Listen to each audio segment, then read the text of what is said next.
Welcome to Great Talking Entertainment. I'm your host, KJ. This is the podcast where we review movies and TV shows from all your favorite superheroes, including Marvel Comics and DC Comics and much more.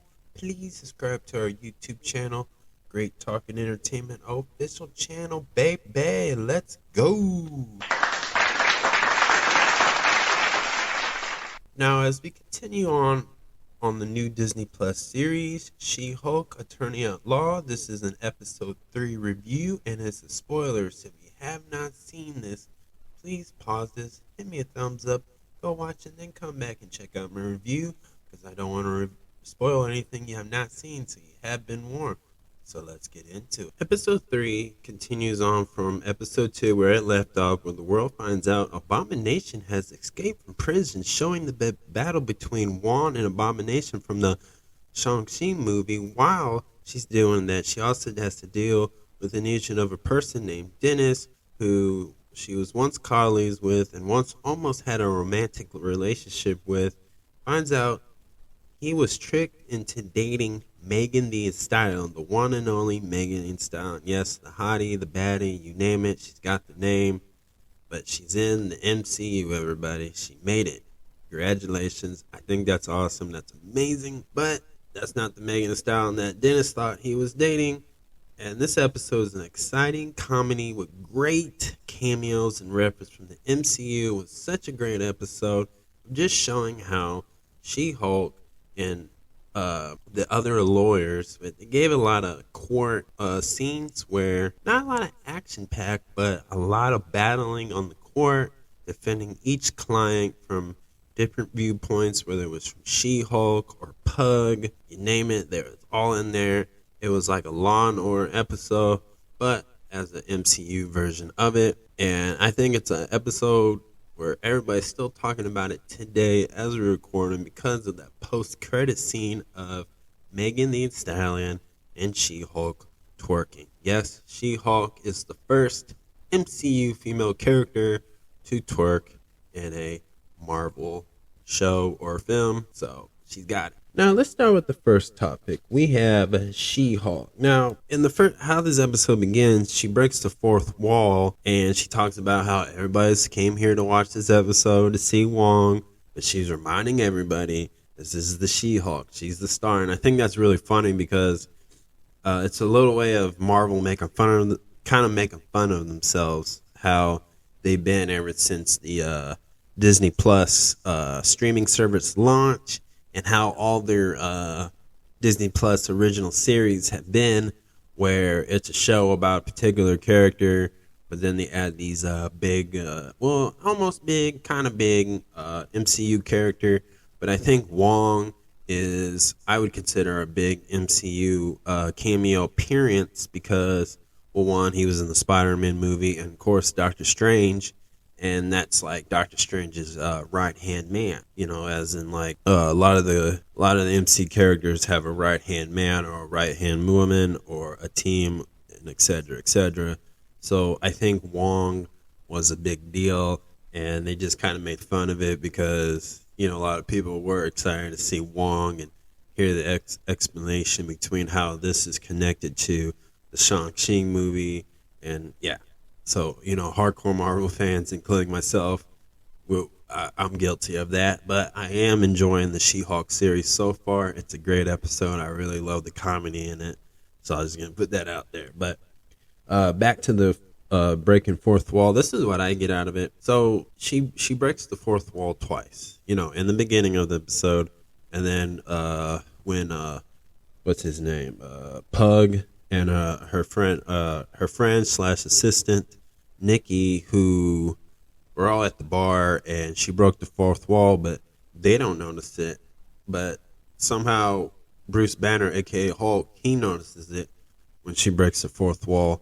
And again, this is like definitely planting a seed for Deadpool. I'm not saying Deadpool's going to show up in the She-Hulk series because they got way too much going on in the She-Hulk, and it's better to keep what they got, keep it. Don't add too much, because Deadpool will be way too much to add and explain in how many episodes. And it would take a long time for them to answer that in a long-term payoff. So, but they're planting the Deadpool seed, just doing the fourth wall. And I know She-Hulk is technically is the first MCU character to break the fourth wall in comic book, but the world is counting down to Deadpool as I am. So it totally makes sense. But there's your little seed. They're definitely getting you set up how you can imagine how Deadpool's going to be in the MCU continuing on. So there's that. Then let's talk about the next topic. Trendy hashtags, YouTube, TikTok, social media. Here's what I'm seeing. I'm seeing that Marvel's going the route of superheroes in real time type format. Now, yes, this is not the first show or movie in the Marvel, but the point I'm trying to make is you're seeing now that in this universe, the 616 universe, that people, are going on social media. She's trending. She's got a target on her back because, as her friend Nikki says, the genie's out of the bottle, and she's the story that everybody wants to watch, and people are, Marvel's doing the thing what I'm doing, or any other podcaster or blogger or reviewer and every such, in whatever format we all are using, right? And they're doing that because if you notice, like, they had a YouTube on there or a thing that looked like YouTube, right? And there was Big Green Woman, She-Hulk, and then on the side is like, is she really She-Hulk? The conspiracy theory, on the sides. Like, if you go on YouTube and you watch a video, there's like other videos on the side where it's related to that, or if you like that video, like these type things, right? So in the MCU world, the people is doing the idea of okay, they're showing the good side so far. They're showing the good side of there are people, regular human beings like us, right? Non-superheroes, right?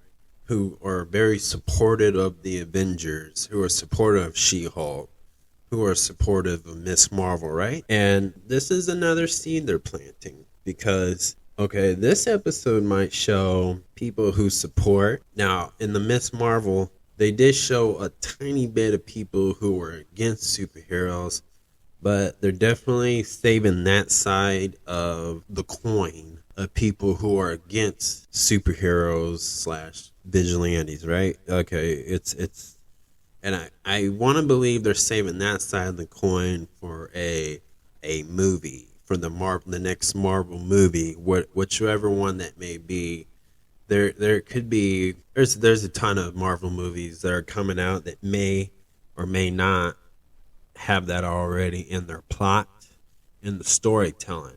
We don't know yet. But as far as what I see, they're setting this up, and I think that this is what we're going to get out of it. So right now, in She-Hulk, and this all can change in episode 4, right? Here's the people who are liking it, who are supporting it, but this is the media, and they're already trashing her, and they're trying to make it look bad. There was people who saying, is it true? When she was coming out of the prison, one guy was like, is it true you got rejected from the Avengers? Is it true you're having Abomination's baby? Or is it, they even referenced the original comic book origin of, or is it true that this all happened because you got hit by a mafia? This is, just like the news and social media, they will trash you down and break you down. But I think they're setting that up for a bigger film in a Marvel film, basically. Maybe the Avengers. I don't see that happening in Kang the Dynasty, but you get the idea of it. Another thing, like, an example is Giddy Wilson, who in comic book, which is really surprising, he's the older brother of Sam Wilson, aka the new Captain America. So Captain America, Sam Wilson, not Captain America, Steve Rogers, because Steve Rogers is not Captain America. Sam Wilson. But he is the guy who prosecuted Abomination to go to prison in the 2008 film Hulk, starring Ed Norton, right? And in the comic book, he was more of a guy like in a group, kind of like the Suicide Squad group type feel, where he got paid with another group of people to go take out the Hulk. And yes, in the comic books, he was very supportive of his brother Sam Wilson taking the mantle of Captain America. His origin story in comic books a little bit dark too, where the only reason why he went out for the Hulk to take out his anger because his son died of I want to say some type of disease. I can't remember, so I'm just gonna say some type of a sickness or disease. So it's in the here's a comic book I know you can get a reference from that from is the Incredible Hulk comic book called World War Hulk. Getty Wilson's actually in that comic book, and it really tells his story about it. It's a great read. Go check that out. But they obviously changed his origin a little bit in the MCU, and I'm not surprised. That's not surprising because that's what that's Hollywood for you. So with that being said, I think that there's another seed that they kind of planted that makes this show connected to the Falcon and the Winter Soldier, and maybe this is I think you'll see this is to me this is a big deal. I think we'll see that guy again, Getty Wilson in the Captain America 4 New World Order, aka NWO. No, and yes, I did add that wrestling reference, but no, you ain't gonna see Hulk Hogan and Kevin Nash. I wish, right? But there's that. I think to me, like I said, in all seriousness, I think this is gonna lead up because I think like I said earlier, I think with the social media on this episode, they're showing the one side of the coin where, like I said, people are very supportive.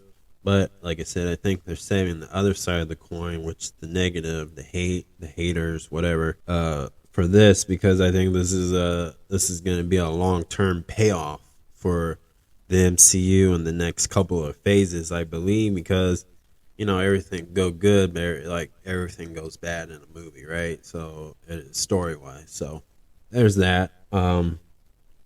Let's talk about Wong now. As Wong finally appears and it was hard to find. It's funny that Wong has a LinkedIn account, and then he, it says he lives in New York. He's a full-time Supreme Sorcerer, 11 years at being a librarian, and then I guess he once worked at Target. So if you timeline it right, so before Doctor Strange became Doctor Strange, where he was just Stephen Strange as a doctor, and probably before that, at one point in life, Wong worked at Target and then somehow dedicated his life to the Chosen One, and where, how Doctor Strange, the first Doctor Strange movie, shows the origin, and then you meet Wong, and et cetera, right? So that's pretty funny, and I think that's cool. But Target, he was Target, like, what? But then he became a librarian. So, again, this is another seed that they're planting.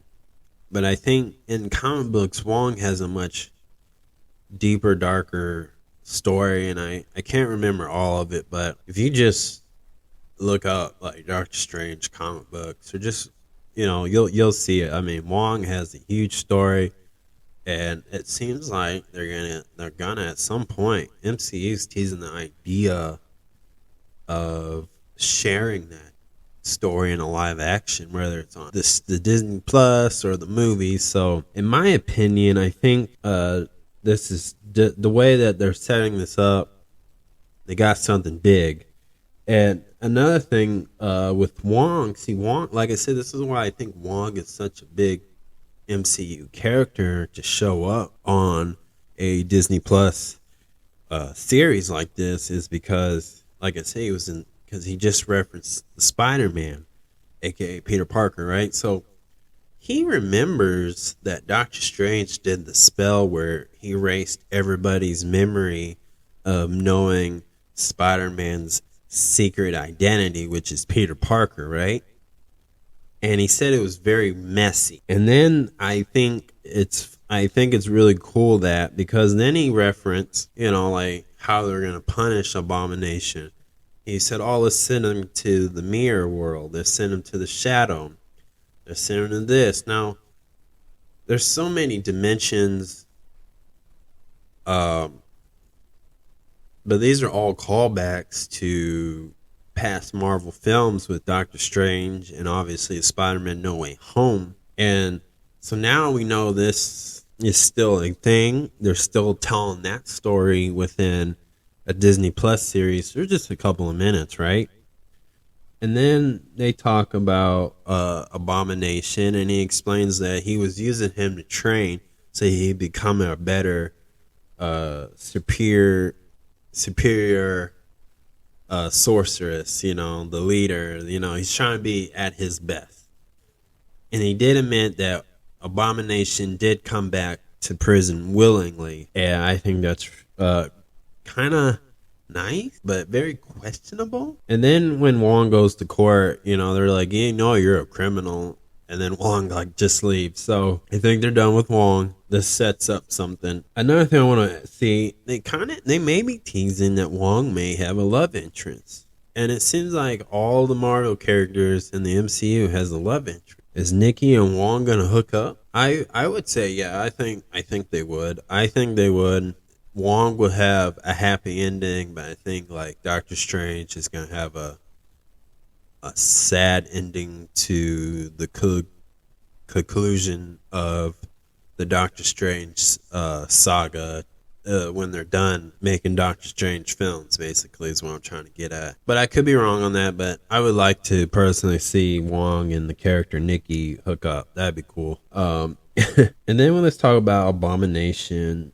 Well, he claims that he has changed. He's claiming he said he's changed spiritually, mentally, physically, space wise. He was naming so much I couldn't keep up. But he claims he's changed. But then now he's a cult member, and he wants to open a compound / meditation resort type thing. And he has wives, soulmates, and there's 7 of them. And yeah, they're making fun of famous cult members, and I don't know what this means. Here's my opinion. I don't trust it. I think that since he's free, I think he's gonna do something evil.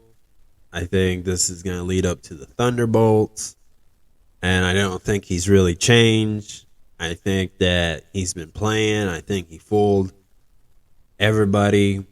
I think, and I could believe that because if you think about it, he's been in prison since 2008. If you go off by that the Incredible Hulk movie with Ed Norton as Bruce Banner, right?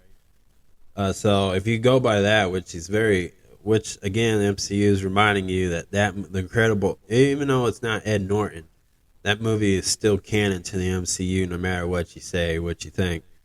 And so he's been in prison for a long time. So it could make sense because he had all that time playing this it's like playing chess. It's a long, long years of chess, but he got out. So he might have planned this and played his role tricking. He had to fool a lot of people. But again, if you go from that movie to now, that was a lot of years. He had a lot of years to plan that out. Just be on good behavior. He turned into Abomination and showed that he could control it. But then he gets out. But then they said he has to wear a device where it contains the Abomination form, which I think is planting for. To me, that's planting the X-Men thing. Mutants, basically. If the government can make these devices where mutants can't use their abilities, or they can control the Avengers, this is it. This is a callback to Captain America: Civil War. This is a callback to the Hulk. This is callback to Thunderbolt Ross. It's all connected. I think this is again because now we know Wolverine exists in the MCU. And so as we're watching the She-Hulk, they're planning more X-Men / mutant, planting little seeds here and there for the big payoff because we're gonna get hyped up. People like me are gonna hype it up, right? We're ready. So I think to me, this is like I said. To me, this is indicate that the mutants exist. My only issue is Marvel has to draw the line at some point to say Hulk is not. They can't say Hulk is a mutant. They can't say Captain America is a mutant. They can't really say Spider-Man's a mutant. They can't even say She-Hulk. Now they're teasing it with Miss Marvel. I can live with that, but at some point they got to cross the line because when you look at Runa, right, the elf. She is a light elf, which is it's an elf. It's a race of elves from Asgard, and in Thor Ragnarok, or not Thor, but Thor 2, The Dark World, you saw the dark elves, and they kind of talked about the light elves, but they never really show them. But until Runa is the only existing one.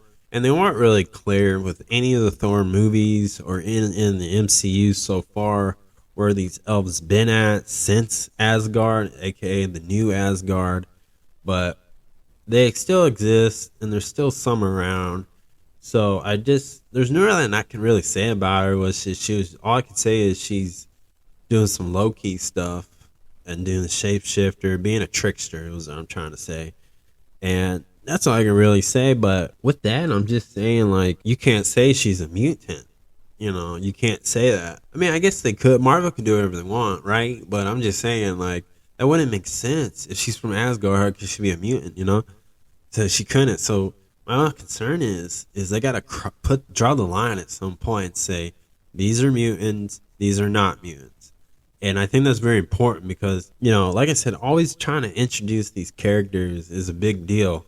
But I'm glad that, and like with the She-Hulk, they're kind of making these reference, but they're teasing an idea of where you may think Marvel's going. And like I said, I'm probably wrong, but they might go a different direction. But the only direction I'm hoping is they don't make it so messy where you can't figure out who do you really consider a mutant and who do you don't consider a mutant. That's the only issue. So hopefully they have that line ready to cross, draw the line basically, and say, okay, here's the limit. Boom. And then that's just important because with She-Hulk, I think to me that, and so far out of 3 episodes, they've been focusing on characters that are from the Incredible Hulk comic books and She-Hulk comic books. And a lot of these characters, like Abomination, he's from the Incredible Hulk movies where you had Ed Norton playing Bruce Banner. And what's really cool is they're doing that, and they finally found the MC, and She-Hulk's going to be like the MCU character to represent, to be a lawyer for like Asgard, because in this you notice that Asgard's been talked about heavily in this episode. So at some point, I think that she's going to represent the new Asgard at some point, because there's going to be some unfair things in court as they kind of tease, like, Runa, she only got 60 days for impersonating a judge, but it could have been a lot worse, right? And because, in court, she tried to quote, Asgard's not a place, it's who we are. And he's like, we don't need that Thor motivation quote crap. So they're teasing a lot of, there's a lot of teasing in this episode, but they do stay focused on the whole plot, which I'll get back to. So we know Abomination's out. Like I said, I think he's up. Yes, I think he's up to no good. Now, could they just go the route and just say, yeah, Abomination is not evil. He's changed his ways, and he's literally just trying to be a good person. Yes, they could. She-Hulk, you know, people want to see some Thunderbolt appearance, reference, and hope for there is a Thunderbolt out there that's going to happen, right? Or the Dark Avengers, whatever they call it. So Abomination is a big key point, a big key point of this. So there's that. And then when we get to the end of the episode, almost to the end, we get She-Hulk gets mugged by a group called the Wrecking Crew, which they basically steal equipment from New Asgardian, and they use Asgardian weapons and construction tools, basically, that have Asgard technology, basically, like powers from like Thor, etc., etc. But there's a big difference from them and the comic books. In comic books, they're kind of big, bulky, strong guys, musclehead, like the Juggernaut, and you know they still power. They stuck into Loki. One of them snuck into Loki's house and took some stuff from Loki to get that ability and power and gave it to everyone. It's a weird, but they're pretty much mid villains. So, and the way they changed them up now, they just look like there were some Power Rangers, right? But then they got beat up by She-Hulk, and now they're like scrawny potheads. And no disrespect to potheads or nothing like, but I'm just saying they're kind of like dorkish, kind of like, oh, we go to my mom's. They go to one of their friends' mom's basement, eat some pizza. Like they got T-shirts with the W on them. Like they're kind of goofy now. They're goofy. They're kind of more serious, but in comic books, they always get their ass whipped by the Avengers or the Hulk or Spider-Man. You know, the whole woo thing, right? So they're mid villains, and they definitely changed them up to be more comical villains, which I would like to see their boss to be Leapfrog. That'd be cool, but because I don't see them being connected to Kingpin or Val or Sharon Carter. Yeah, I just don't see it like that because of that. Because is Kingpin getting really that messy since Daredevil and Hawkeye, or has Val like not good? I don't know. Like Val and Kingpin and Sharon Carter. No, I don't think she I don't think she would hire those type of chumps. Basically, I hate to diss them, but they're funny and love. You're gonna be a fan of them. I'm a fan of them. I like the Wrecking Crew. I think they're gonna be fun and entertaining to watch. But I don't think their boss is big time villain. I think it's got to be a mid villain like Leapfrog. You know, it's a guy in a suit that wears a frog. In the comic books, his dad's rich, but I like to see him be rich and pay those guys. Like, I don't know, it'd be cool. Leapfrog would be a good idea. That's just my opinion on that. But Wrecking Crew, you know, but they got the same weapons that they have in the comic book. I don't know all the weapons names, but it's very Asgardian. It's very comic book accurate to that part, at least. So. And then after that, they run away and they try to steal She-Hulk's blood. And that's why I'm trying to say why I think their boss. But it's got to be a boss who, it could be the leader. If you remember from the Incredible Hulk movie, when Bruce Banner sent his blood, the leader who was going to college, he had a clone Bruce Banner's blood and the Hulk's blood basically to make more, and he's like, no, you need to burn this down. You need to burn this whole college down, right? So he could be the leader because he was comedy and goofy, and that makes more sense too. So, like I said, that's why I don't think the Wrecking Crew are going to be hired by big time MCU villain. Like I don't, I just don't see Doctor Doom doing that. I don't see the Kingpin doing that.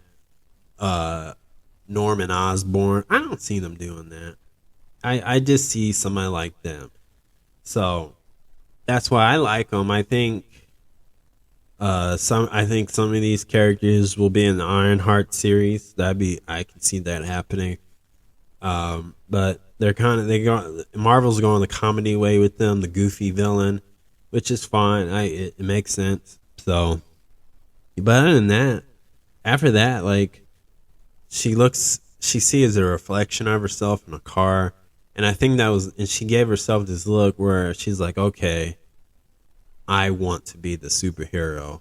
I need to be the superhero, not just a lawyer, but I have to take this superhero thing very serious now because she's realizing like she does have a target on her back, and she's probably realizing how big the target on her back is because everybody knows that Jennifer Walters is She-Hulk, and that's the thing that she's going to have to live with, and I think this is the turning point. So I think from episode 4, you're going to see a more serious, it could be a possibly more serious episode in a way. Not all of it, but a little bit of it, couple scenes of it to get the idea of, okay, now she's getting the hint of like, okay, like I said, she's realizing she needs to be the superhero.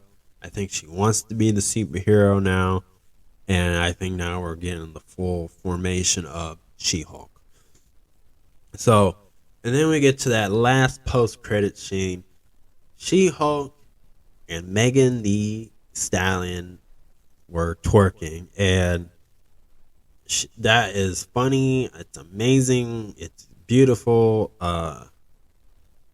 And she's technically the first MCU female twerk.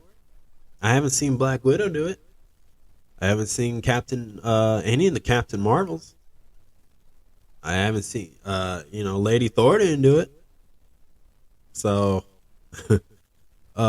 you guys let me know in the comments what female MCU character